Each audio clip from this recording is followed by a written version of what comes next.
नमस्कार। नेताजी का road show इस वक्त तो बरेली जनपद में है और यहाँ पर दो लोकसभा की सीटें हैं, एक बरेली लोकसभा की सीट और एक आंवला लोकसभा की सीट। और इस वक्त हम आंवला लोकसभा सीट पर हैं और बातचीत करने के लिए भारतीय जनता पार्टी के प्रत्याशी और भाजपा के फायर ब्रांड नेता धर्मेंद्र कश्यप जी हमारे साथ हैं। धर्मेंद्र जी, नेताजी के रोड शो में आपका स्वागत है, कैसा लग रहा है आपको? बहुत अच्छा लग रहा है और इस बार आंवला की जनता ने नारा दिया है, अब की बार 3 लाख पार। 3 लाख पार। आप इस गाड़ी में, हमने एक खास गाड़ी तैयार की है, हर लोकसभा क्षेत्र में जा रही है, हर प्रत्याशी से हम बात कर रहे हैं। कैसा आपको लग रहा है इस गाड़ी पर बैठ करके? नहीं, बहुत अच्छा लग रहा है और आपके माध्यम से हमारी बात जनता तक जा रही है, इसके लिए आपको बहुत बहुत धन्यवाद। सबसे बड़ी बात यह है कि इस बार एक नया गठबंधन बना है, इंडी गठबंधन, उससे भी प्रत्याशी यहाँ पर उतरे हुए हैं, बीएसपी ने भी प्रत्याशी उतारा हुआ है। तो इस बार मुकाबला देख रहे हैं कि नहीं देख रहे हैं? कोई मुकाबला नहीं है, कोई मुकाबला नहीं है। गद्दारी के किले रह गए राष्ट्रभक्ति की तोप से, सांप ने उबले एक हो गए मोदी तेरे खौफ से। क्या लग रहा है आपको, इस बार सपा और कांग्रेस से मुकाबला है या बीएसपी से मुकाबला? किससे मुकाबला मान रहे हैं इस सीट पर? कोई मुकाबला नहीं है। पहले भी ये 2 लड़के गठबंधन कर चुके हैं, इनको अपनी हैसियत का अंदाजा हो गया। अब देश की जनता आदरणीय नरेंद्र मोदी जी के साथ है और विकास की राह चलना चाहती है। सबसे बड़ी बात यह है कि आप यहाँ से सांसद रह चुके हैं, अभी विजिटिंग सांसद हैं। सबसे बड़ी बात यह है कि जो विजन होना चाहिए क्षेत्र को लेकर के, इस पूरे आंवला क्षेत्र को लेकर के विजन क्या है आपका, क्या करना चाहते हैं आप? देखिए, मैं बड़ी जिम्मेदारी के साथ कहता हूँ, बड़ी दिलेरी के साथ कहता हूँ, हिम्मत के साथ कहता हूँ, सन 80 के बाद इस लोकसभा क्षेत्र में कोई फैक्ट्री नहीं लगी थी। 2014 के बाद मेरी क्षेत्र में फैक्ट्रियों का लगना शुरू हुआ। HPCL की बड़ी फैक्ट्री मैंने अपनी लोकसभा की दातागंज सैजनी में लगवाई है। तमाम पुल थे, पुलिया थे, सड़क थे, बिजली थी, सबको बढ़िया करके जोड़ने का काम किया है। हमारा आंवला 1000 करोड़ रुपए की इंडस्ट्री लग करके इंडस्ट्रियल हब बन गया है। फरीदपुर जो कि एक इंडस्ट्रियल एरिया बन गया और बहुत व्यापारी वहां पर आ रहे हैं, लोगों को रोजगार मिल रहा है, क्षेत्र का विकास हो रहा है। सबसे बड़ी बात यह है कि शिक्षा, स्वास्थ्य, रोजगार, ये ऐसे मसले हैं जो हर बार चुनाव में उठते हैं। लोग इन पर भरोसा करके क्या आप उनको देना चाहेंगे कि वाकई में इस बार अगर चुन करके जाते हैं तो ये काम अधूरे रह गए हैं, इनको आप पूरा करना चाहेंगे?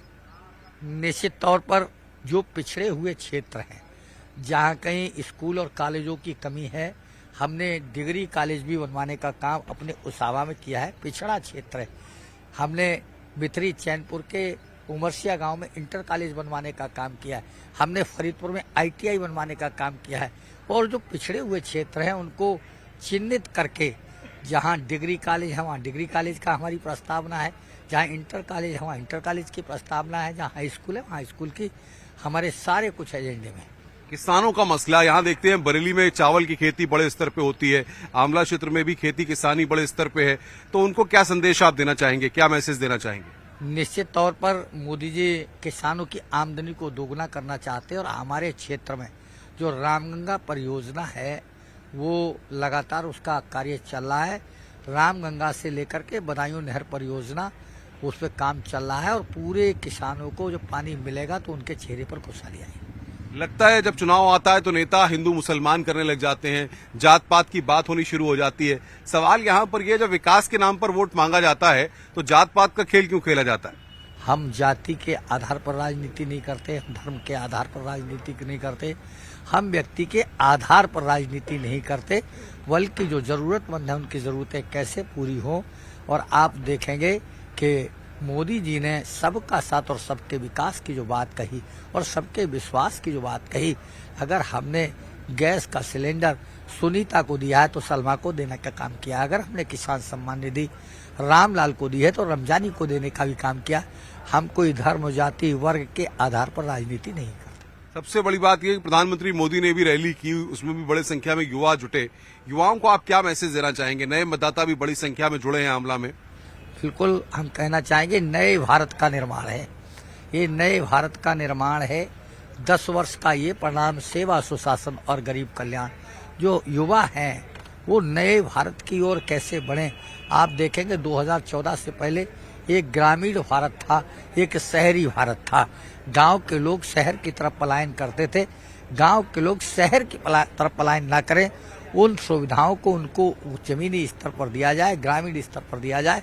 तो आज आप देखेंगे चाहे बिजली हो, चाहे सड़क हो, चाहे संचार हो, चाहे शिक्षा हो, चाहे सुरक्षा हो, चाहे स्वास्थ्य हो, सारी की सारी चीजें ग्रामीण स्तर पर लोगों को मिल रही हैं।